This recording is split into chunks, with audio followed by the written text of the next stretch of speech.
উপেন্দ্ৰনাথ ব্ৰহ্মৰ মৃত্যু তিথি এই পবিত্ৰ দিনটোতে দতমাত উপস্থিত হৈ বডোফাৰ পবিত্ৰ আত্মাৰ প্ৰতি শ্ৰদ্ধা জনালো।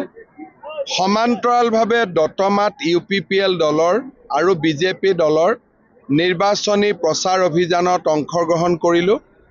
মই নিশ্চিত যে কোকৰাঝাৰ আসনত এইবাৰ আমি UPPL দলক সকলোৱে লগ লাগি এক বিপুল ভোটত বিজয়ী কৰিবলৈ সক্ষম হ'ম।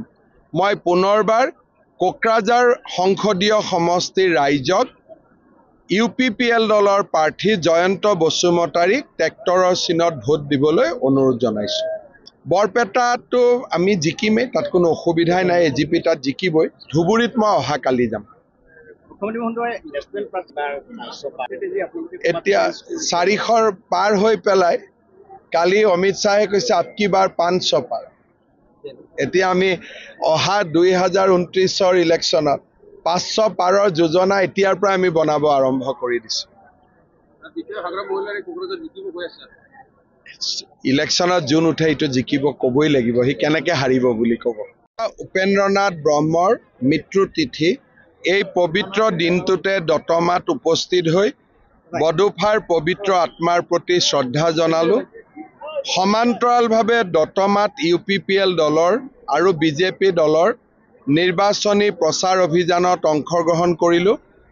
মই নিশ্চিত যে কোকৰাঝাৰ আসনত এইবাৰ আমি UPPL দলক সকলোৱে লগ লাগি এক বিপুল ভোটত বিজয়ী কৰিবলৈ সক্ষম হ'ম। মই পুনৰবাৰ কোকৰাঝাৰ সংসদীয় সমষ্টিৰ ৰাইজক UPPL দলৰ প্ৰাৰ্থী জয়ন্ত বসুমতাৰীক ট্ৰেক্টৰৰ চিনত ভোট দিবলৈ অনুৰোধ জনাইছোঁ। বৰপেটাতো আমি জিকিমেই, তাত কোনো অসুবিধাই নাই, AGP তাত জিকিবই। ধুবুৰীত মই অহাকালি যাম। এতিয়া 400 পাৰ হৈ পেলাই কালি অমিত শ্বাহে কৈছে আপকি বাৰ 500 পাৰ। এতিয়া আমি অহা 2029 ইলেকশ্যনত 500 পাৰৰ যোজনা এতিয়াৰ পৰা আমি বনাব আৰম্ভ কৰি দিছোঁ। ইলেকশ্যনত যোন উঠে এইটো জিকিব ক'বই লাগিব, সি কেনেকৈ হাৰিব বুলি ক'ব।